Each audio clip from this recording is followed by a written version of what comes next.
کے نبی صلی اللہ علیہ وسلم نے اس کی ترغیب دی ہے اور یہ کہا کہ 4 قسم کے انسان تم بنو اور 5ویں قسم کا نہ بنو۔ ایک حدیث میں جناب محمد رسول اللہ صلی اللہ علیہ وسلم نے ارشاد فرمایا کہ عالم بنو،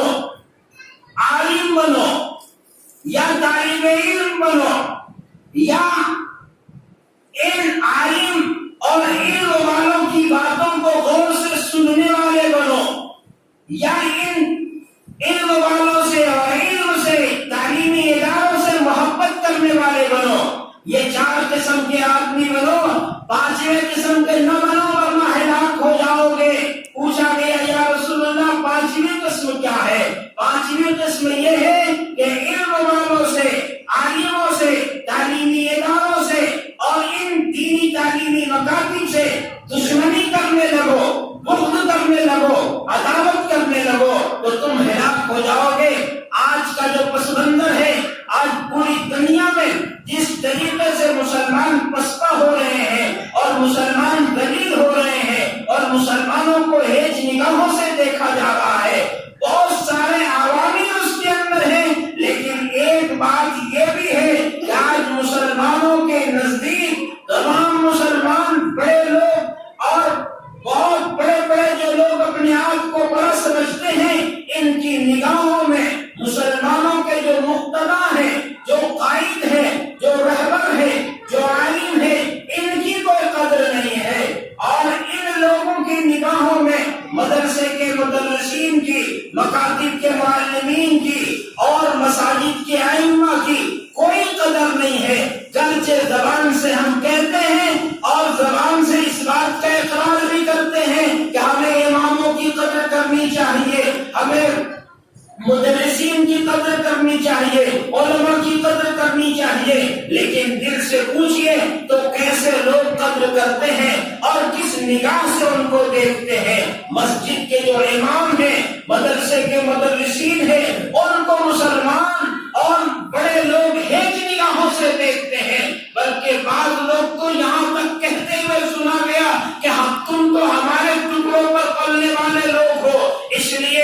آج مسلمانوں میں جو ذلت اور پسپائی اور رسوائی جو ہو رہی ہے، اس کی ایک وجہ یہ بھی ہے کہ جو ان کے قائد تھے، جو ان کے رہبر تھے، جو ان کے قائد تھے، جو ان کو نمازیں پڑھانے والے تھے، ان کو انہوں نے ذلیل کر دیا اور ان کو حقیر کریم بنا دیا ہے۔ دنیا میں کسی مذہبی پیشوا اور کوئی مذہبی قائد کی یہ درگتی نہیں ہوئی ہے۔ آپ چرچوں میں جا کر کے دیکھیے اور ہمارے دوسرے لوگوں کے یہاں جا کر کے دیکھیے کہ جو مذہبی قائد ہے، جو مذہب کے رہنما ہے، جو پادری ہے اور جو پنڈت ہیں، جو مہنت ہیں، ان کی کس قدر عزت کی جاتی ہے، جبکہ ان کے یہاں ان چیزوں کی ترغیب معمولی ہے۔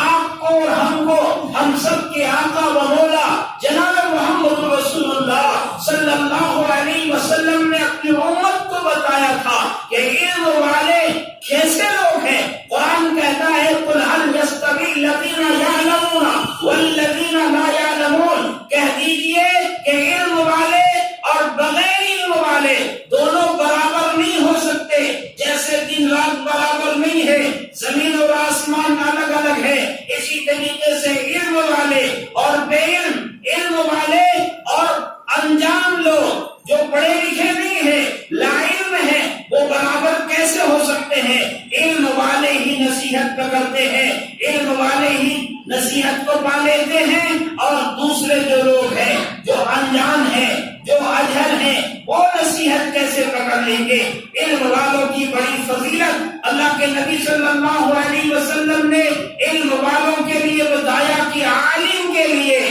ایک عالم کے لیے، طالب علم کے لیے جنگل کے درندے اور سمندر کی مچھلیاں دعائیں کرتی ہے۔ آپ صلی اللہ علیہ وسلم نے یہ بھی فرمایا کہ علم حاصل کرنے کے لیے جو نکلتا ہے، اللہ تعالیٰ اس کے لیے جنت کے راستے آسان کر دیتے ہیں اور فرشتے ان کے پیروں کے تلے اپنا پر بچھاتے ہیں۔ اتنی بڑی فضیلت اور اتنی بڑی بڑھائی ہے۔ اللہ کے نبی صلی اللہ علیہ وسلم ایک مرتبہ اپنے صحابہ سے یہ کہا کہ تم آسمان کی طرف دیکھو، آسمان پر کیا نظر آ رہا ہے؟ فرمایا اللہ کے نبی آسمان پر ستارے ہیں۔ کہا زمین پر علماء ایسی چمکتے ہیں جیسے آسمان پر ستارے چمکتے ہیں۔ ایک عالم کی فضیلت عابد پر ایسی ہے کہ 1000 عابدوں پر ایک عالم ایک فقیہ بھاری ہوتا ہے۔ اللہ تبارک و تعالیٰ نے اور اللہ کے نبی صلی اللہ علیہ وسلم نے علم کی اور اہل علم کی ایسی فضیلت بیان فرمائی ہے، اس کے بعد بھی ہم مسلمان نہ علم کی قدر کرتے ہیں، نہ علم والوں کی قدر کرتے ہیں، نہ علماء کی قدر کرتے ہیں۔ اس لیے میرے بزرگوں، میرے بھائیوں، آج بھی ہمیں چاہیے کہ ہم عزت کی زندگی بسر کریں اور دنیا کی نگاہوں میں ہم آگے بڑھیں تو اپنے قائدین کی، اپنے رہبروں کی عزت کرنا سیکھیں۔ یہ جو علماء ہیں یہ ہمیں آخرت سنوارنے کی تعلیم دیتے ہیں، ہمیں آخرت کو بنانے کی تعلیم دیتے ہیں، ہماری نمازیں یہ صحیح کراتے ہیں، اللہ سے مناجات کراتے ہیں، اللہ تبارک و تعالیٰ کے سامنے آپ کی نمازوں کا بوجھ لے کر کھڑے ہوتے ہیں۔ اگر ان کی ہم عزت نہیں کریں گے اور کن کی قدر کریں گے؟ اس لیے ہم اپنے ائمہ کی، علماء کی، مدارس کے معلمین کی اور مکاتب کے معلمین کی، مدرسین کی، تمام علماء اور حفاظ کی قدر کرنے والے بنے۔ اللہ کے نبی صلی اللہ علیہ وسلم نے ان دینی علوم کو رکھنے والوں کے بارے میں فرمایا کہ علماء انبیاء کے وارث ہیں۔ انبیاء کے وارث کیسے ہیں کہ دنیا کے لوگ دینار و درہم چھوڑ کر کے جاتے ہیں، مال و دولت چھوڑ کر کے جاتے ہیں، تو اس کے بال بچے اور اس کو حاصل کرنے والے، دولت کو حاصل کرنے والے، مال کو حاصل کرنے والے، گڈی اور نوٹوں کو حاصل کرنے والے، کرنسی کو اکٹھا کرنے والے، یہ دنیا داروں کے وارثین ہیں۔ لیکن انبیاء علیہ السلام دنیا میں علم چھوڑ کر کے گئے اور علماء کرام علم کو حاصل کرنے والے ہیں، علم کے امین ہیں، انہوں نے نبوت کے امین ہیں۔ اس لیے نبی پاک صلی اللہ علیہ وسلم نے ان علماء کو اپنا وارث قرار دیا کہ علماء انبیاء کے وارث ہیں، اور یہی علماء ہیں جو نصیحت کرنے والے ہیں۔ اس لیے ہمیں چاہیے کہ ہم تمام مسلمان، جو اللہ کے نبی صلی اللہ علیہ وسلم نے فرمایا کہ علم حاصل کرنا ہر ایک مسلمان مرد عورت پر فرض ہے، ان علوم کو حاصل کرے، اور اس کے لیے نہ عمر کی قید ہے نہ وقت کی قید ہے۔ ایک آدمی بوڑھا ہو گیا، بزرگ ہو گیا، اس کی شادی ہو گئی، اس کا بیاہ ہو گیا، بچے بڑے ہو گئے، اب وہ علم کیا حاصل کرے گا؟ بلکہ فرمایا کہ علم حاصل کرو، اطلبوا العلم فی المہد واللحد، علم حاصل کرو ماں کی گود سے قبر تک، قبر کے جانے تک، قبر میں پہنچنے تک علم کو حاصل کرو۔ اور علم یہ ایسی چیز ہے کہ جس سے انسان سیر نہیں ہو سکتا ہے۔ کوئی آدمی یہ کہے کہ میں نے مکمل علوم حاصل کر لیا، مکمل علم حاصل کر لیا، تو یہ ناممکن ہے۔ دنیا میں جہالت ہمیشہ غالب رہتی ہے۔ ارسطو نے لکھا اپنی ایک کتاب میں کہ ایک بڑھیا نے مجھ سے سوال کیا۔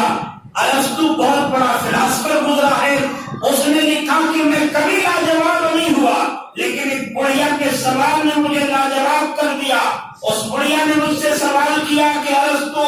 یہ بتا، تو جتنا جانتا ہے وہ زیادہ ہے یا جتنا نہیں جانتا وہ زیادہ ہے؟ تمہارا علم زیادہ ہے یا تمہاری جہالت زیادہ ہے؟ تو میں نے بہت سارے فلسفے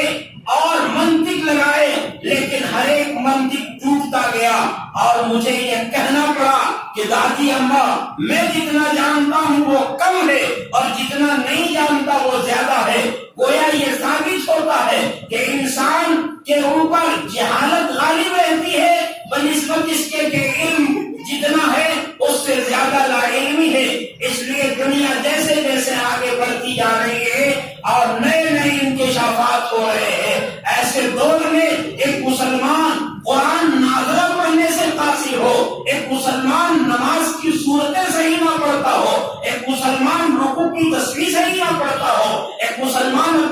قرآن صحیح نہ پڑھتا ہو تو ایسے دور میں بتائیے کہ ہم کس دور میں زندگی گزار رہے ہیں۔ ہمیں اللہ کے نبی صلی اللہ علیہ وسلم نے یہ بتایا تھا کہ نماز سیکھ کر کے پڑھو، اور نماز ایسے پڑھو کہ کس طریقے سے کہ اس میں پڑھنے والی جو صورتیں ہیں، جو قرآن کی تلاوت تم کرتے ہو، یہ قرآن صحیح ہونے چاہیے۔ اور صحیح ہونے کا ادنا درجہ یہ ہے کہ ایک مسلمان قرآن جب پڑھے تو قرآن کے حروف کو صحیح سے ادا کرے، اس کے مخرج کے ساتھ ادا کرے۔ آج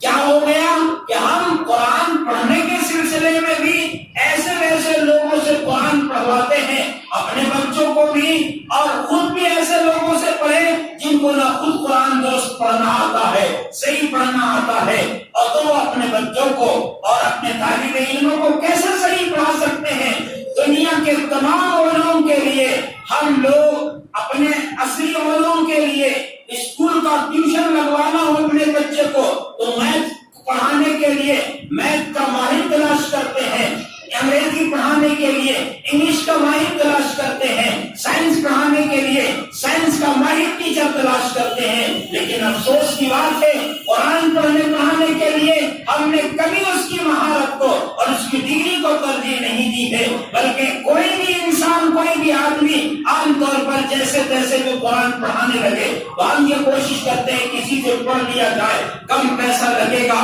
کم خرچ ہوگا۔ میرے بزرگوں، یہ قرآن کی تعلیم ہمیں دنیا میں عزت دلائے گی اور آخرت میں جنت دلائے گی۔ اس قرآن کو صحیح طور پر پڑھنا اور صحیح طور پر اس کو ادا کرنا یہ ہمارے آپ کے لیے، ہر ایک مسلمان کے لیے ضروری ہے۔ اس لیے ضرورت تھی کہ ایسے مکاتب قائم ہو، ایسے مدارس قائم ہو جہاں تصحیح قرآن کا شعبہ قائم ہو اور قرآن کو درست طریقے سے تجوید کے ساتھ لہن کے کو دور کر کے لہن جلی ہو کہ لہن خفی ہو، بڑی غلطیاں اس کو بھی چھوڑا جائے، چھوٹی غلطیاں ہو اس کو بھی ترک کر کے صحیح اور درست قرآن پڑھا جائے تاکہ ہماری نمازیں بھی درست ہو۔ الحمدللہ آپ کے اس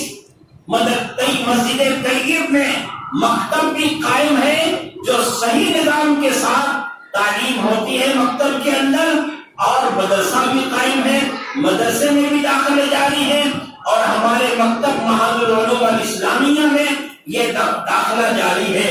اس مکتب کا نظام 8 گھنٹے کا ہے کہ جو بھی اساتذہ اس میں ہیں وہ 8 گھنٹے وقت دیتے ہیں۔ آپ تمام لوگ آپ کے سہولت کے مطابق آپ کے بچے کا جو اسکول ٹائم ہے اس ٹائم کے مطابق آپ کو جو وقت ملتا ہے اس وقت پر آپ اپنے بچے کا داخلہ کرا سکتے ہیں، اور یہاں صحیح طور پر صحیح نہج پر قرآن پاک کی تعلیم، دینیات کی تعلیم، اور جو علم حاصل کرنا ایک مسلمان کے لیے فرض ہے اتنا علم یہاں سکھایا جاتا ہے۔ تو آپ میں سے ہر ایک آدمی بچوں کا، اپنی بچیوں کا داخلہ اس مکتب میں معہد العلوم الاسلامیہ میں کرا سکتے ہیں۔ اس کا وقت یہ ہے 8 گھنٹے